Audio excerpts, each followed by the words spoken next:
అందరికీ జై శ్రీరామ్, జై భారత్ మాతాకి. ఈరోజు మనం మాట్లాడుకుంటున్న విషయం ఏంటంటే, ఈ మధ్య కాలంలో కొంతమంది స్వామీజీలు హిందుత్వం అనేది ముక్కు మూసుకొని తపస్సు చేయడము అని చెప్పేసి చాలామంది మాట్లాడారు. వాళ్ళని ఉద్దేశించి ఈ వీడియో చేస్తున్నాను. స్వామీజీలు మీరు మాట్లాడింది ఎంతవరకు నిజం అనేది మీరు ఒకసారి ఆలోచించుకోండి. ఈ మన పైన అనేక సార్లు దాడులు జరిగేవి ఈ సంవత్సరాల నుంచి.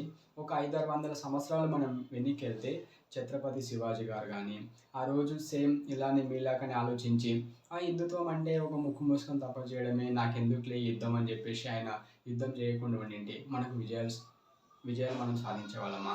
అలానే ఇంకా ముందుకు వస్తుంటే భగత్ సింగ్ గారు కానీ, అల్లూరి సీతారామరాజు కానీ, నేతాజీ సుభాష్ చంద్రబోస్ గారు కానీ, ఇలాంటి వాళ్ళు మన హిందుత్వం కోసం వాళ్ళ ప్రాణాలను త్యాగం చేశారు. వాళ్ళు కూడా హిందుత్వం అంటే ముక్కు మూసుకొని తపస్సు చేయడమేనని చెప్పేసి అప్పుడు అలా ఆలోచించింటే, ఈరోజు మీరు ఇలా మాట్లాడేవాళ్ళా? ఈరోజు మీరు ఏ విధంగా మాట్లాడేవాళ్ళు? మనకు స్వాతంత్రం రాకుండా ఉండింటే? ఒక్కసారి మీరు ఆలోచించండి.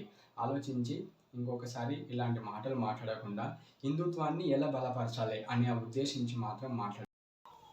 శివశక్తి, హిందూ జనశక్తి వీళ్ళదైన స్టైల్‌లో వీళ్ళు కౌంటర్స్ ఇచ్చిండ్రు స్వామీజీలకు.